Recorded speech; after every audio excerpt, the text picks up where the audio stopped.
नमस्कार दोस्तों, आज है 11 अक्टूबर और फ्रेंड्स स्पेशल करंट अफेयर में आपका स्वागत है। आज का हमारा पहला क्वेश्चन है, नो फर्स्ट यूज नीति क्या है? Where is the translational health यहाँ पे ट्रांसलेट नहीं किया मैंने।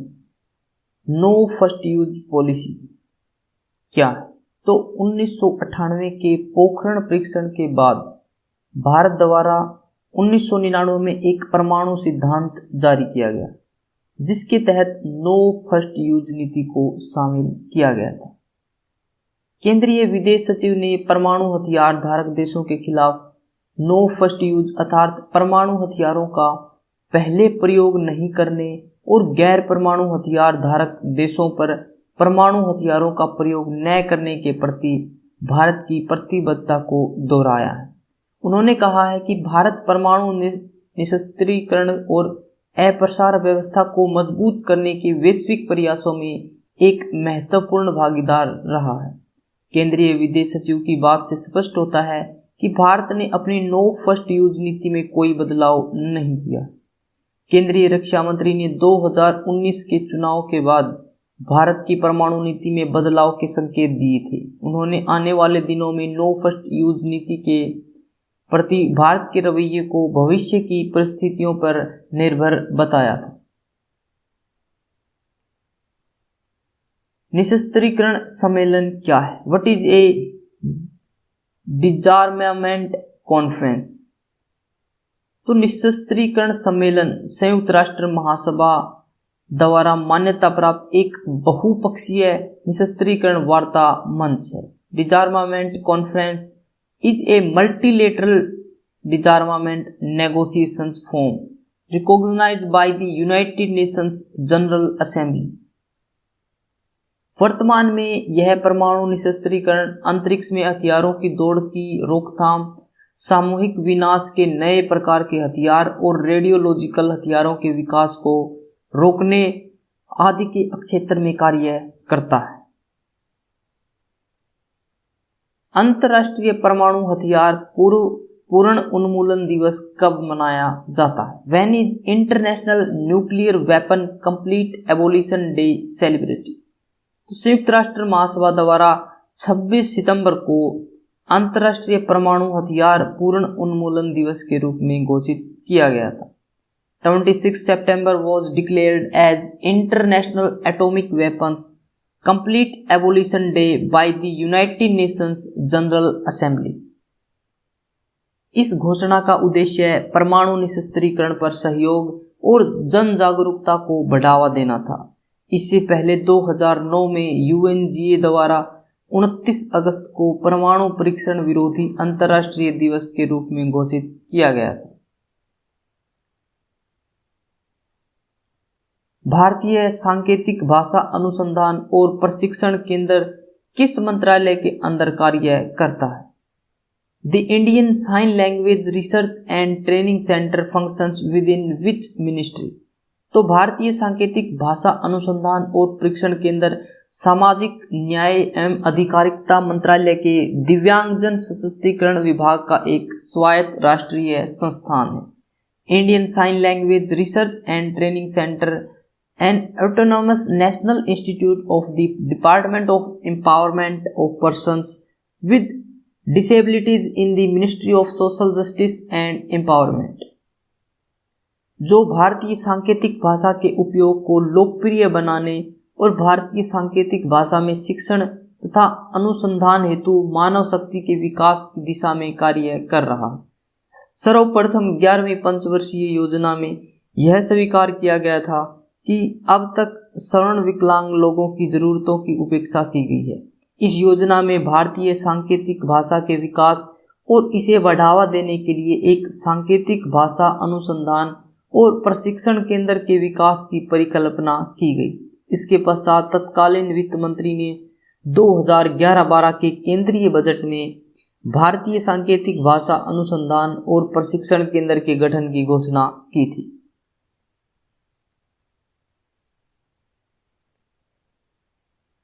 राष्ट्रीय शैक्षिक अनुसंधान एवं प्रशिक्षण परिषद की स्थापना कब की गई थी? When was the National Council of Educational Research and training established. NCERT की स्थापना कब की गई थी? तो 1961 के अंदर राष्ट्रीय शैक्षिक अनुसंधान और प्रशिक्षण परिषद यानी कि एनसीईआरटी 1961 में भारत द्वारा गठित एक स्वायत्त संगठन है जो कि स्कूली शिक्षा से संबंधित मामलों पर केंद्र सरकार और राज्य सरकारों को सहायता प्रदान करने तथा उन्हें सुझाव देने का कार्य करती है। एनसीईआरटी और इसकी घटक इकाइयों का मुख्य उद्देश्य है स्कूली शिक्षा से संबंधित क्षेत्रों में अनुसंधान करना, उसे बढ़ावा देना और समन्वय स्थापित करना, पाठ्य पुस्तक, संवाद पत्र और अन्य शैक्षिक सामग्रियों का निर्माण करना और उन्हें प्रकाशित करना, शिक्षकों हेतु प्रशिक्षण का आयोजन करना। राष्ट्रीय शैक्षिक अनुसंधान एवं परिषद एनसीईआरटी का मुख्यालय दिल्ली में स्थित है, जबकि इसकी कई घटक इकाइयां देश के अन्य हिस्सों में स्थापित हैं। फ्रेंड्स, अगर आपको बैंक के लिए किसी भी बैंक एग्जाम, चाहे आप एसबीआई क्लर्क के लिए दे रहे हो, SBI PO, IBPS PO clerk या किसी भी बैंक के, अगर आप कंपटीशन एग्जाम दे रहे हैं और अगर आपको वहां पर करंट अफेयर प्रिपेयर करनी है तो आप यहां से कर सकते हैं।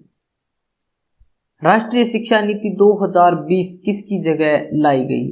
Who has replaced the national education policy 2020? तो राष्ट्रीय शिक्षा नीति 2020 को मंजूरी जो दी गई थी वह तकरीबन 34 वर्ष पुरानी वर्ष 1986 की राष्ट्रीय शिक्षा नीति को प्रतिस्थापित किया गया था। The national education policy 2020 was approved which replaced the national education policy of 1986 which was almost 34 years old। देश की नई शिक्षा नीति के अनुसार भारतीय सांकेतिक भाषा को देश भर में मानकीकृत किया जाएगा और इस भाषा में राष्ट्रीय तथा राज्य स्तर की पाठ्यक्रम सामग्री विकसित की जाएगी जो कि सवर्ण बाधित विद्यार्थियों द्वारा उपयोग में लाई जाएगी। इसके अलावा नई शिक्षा नीति में स्थानीय सांकेतिक भाषाओं को यथासंभव महत्व देने और बढ़ावा देने की भी बात की गई। गोवा लोकायुक्त अधिनियम 2011 क्या है? What is Goa Lokayukta Act 2011?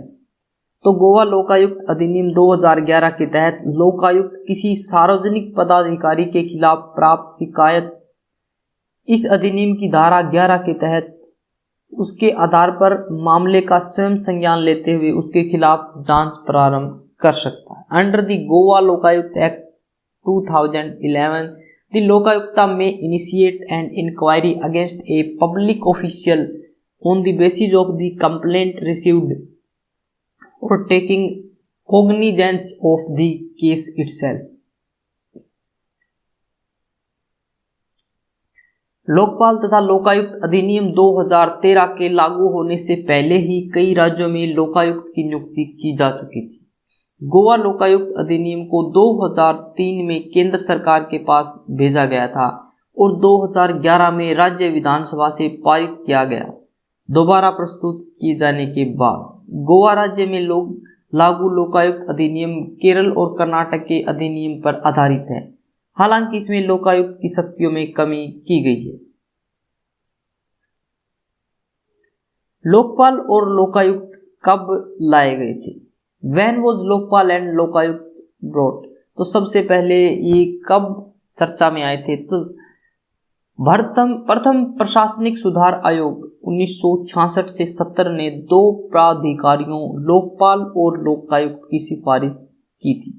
The first Administrative Reforms Commission year 1966 to 70 recommended 2 authorities Lokpal and Lokayukta.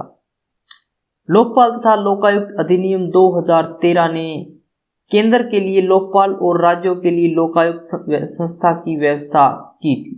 Lokpal तथा लोकायुक्त विधेयक 2013 के संसद से पारित होने के बाद 1 जनवरी 2014 को भारत के राष्ट्रपति ने इस पर हस्ताक्षर किए और इसे अधिनियम के रूप में 16 जनवरी 2014 को लागू कर दिया गया। भारत में लोकपाल और लोकायुक्त का पद स्कैंडिनेवियन देशों के ऑफिस ऑफ ओम्बड्समैन और न्यूजीलैंड के पार्लियामेंट्री कमीशन ऑफ इन्वेस्टिगेशन पर आधारित है। ये संस्थाएं बिना किसी संवैधानिक दर्जे वाली वैधानिक निकाय हैं। देश में लोकायुक्त का गठन सबसे पहले 1971 में महाराष्ट्र में किया गया था। ओडिशा राज्य में 1970 में ही लोकायुक्त की नियुक्ति से संबंधित एक विधेयक पारित किया गया था, परंतु इसे 1983 में पूर्ण रूप से लागू किया गया। सांबर झील कहाँ स्थित है? Where is Sambhar lake located? तो राजस्थान में स्थित है सांबर झील। इस वर्ष मध्य एशिया के ठंडे उत्तरी क्षेत्रों से बड़ी संख्या में प्रवासी पक्षियों के देश की सबसे बड़ी अंतर्देशीय खारे पानी की झील में पहुंचने की उम्मीद है। 2019 में झील में बोटुलिज्म के संक्रमण के कारण 20,000 से अधिक प्रवासी पक्षियों की मौत हो गई थी।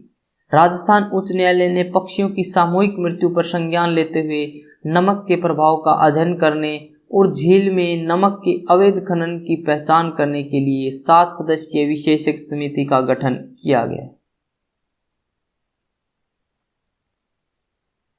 जिंदगी जीना आसान नहीं होता, बिना संघर्ष के कोई महान नहीं होता, जब तक न पड़े हथौड़े की चोट पत्थर भी भगवान नहीं होता।